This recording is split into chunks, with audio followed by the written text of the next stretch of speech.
Community voice.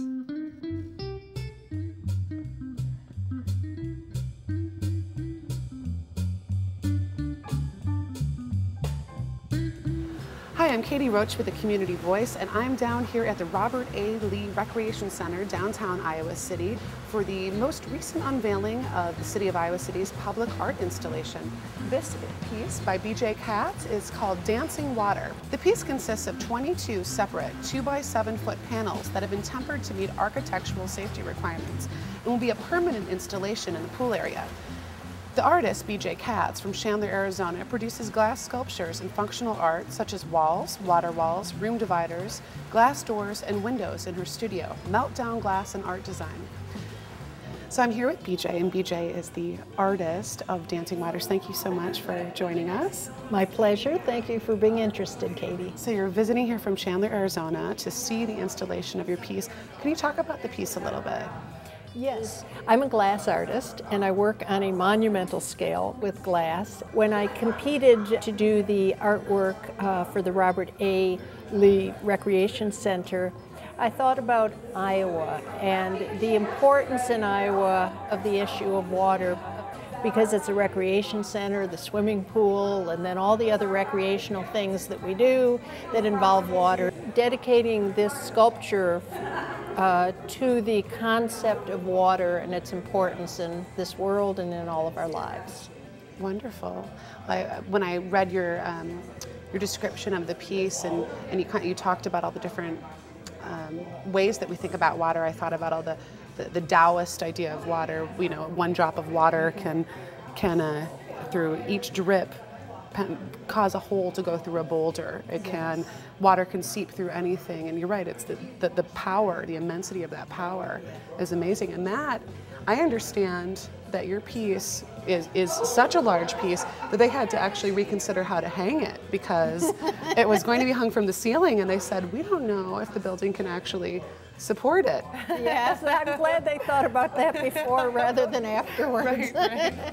Well, can you talk about your process, how you make the piece?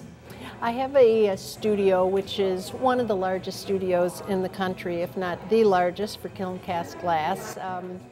My new studio is close to 20,000 square feet. And we're so excited because we are going to be upgrading all of our equipment. And I have been making glass like people made art glass in the Dark Ages. Very much by hand. It's absolutely amazing the kinds of effects I've gotten with inadequate equipment. So we're just in the process of moving, and in our new studio we're going to have machines to do all these things. But your artwork was the last of the good old days. Up until now, I've been doing things in a very traditional fashion. I don't like any permanent molds. I don't like traditional art glass that people use. I like making everything from scratch myself and coloring it.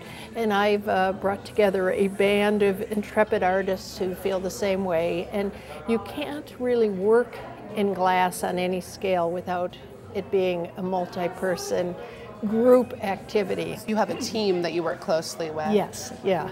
Yeah, and I'm the art director for the team, but every single person in the team's input is essential to the output of any work of art.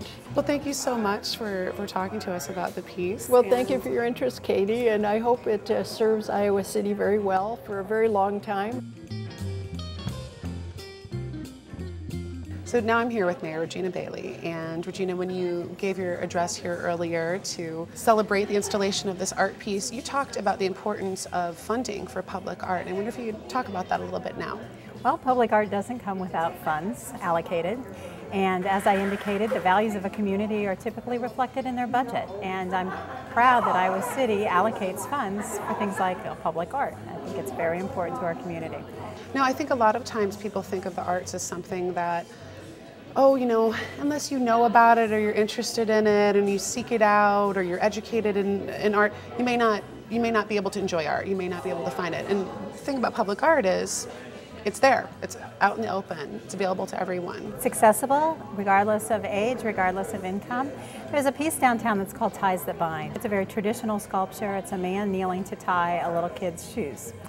And I've seen kids crawling on that. I mean, what an interesting way to interact with art, and how many opportunities do you get? Museums don't allow for that. Public art allows for that kind of interaction. And as kids grow up with art in their lives in that way, they become aware of how important it is. I mean, right now it's a climbing structure for them, but at some point they're going to take a step back and look and reflect upon what that piece means, or maybe look at the title and see what that piece means, ties that bind. You know, there's a double meaning there.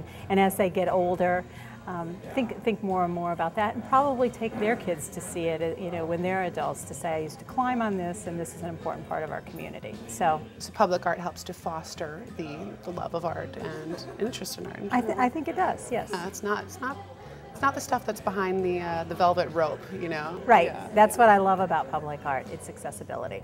Well, wonderful. We're excited to get people down here to check out the piece, and thanks for your time today. Thank you.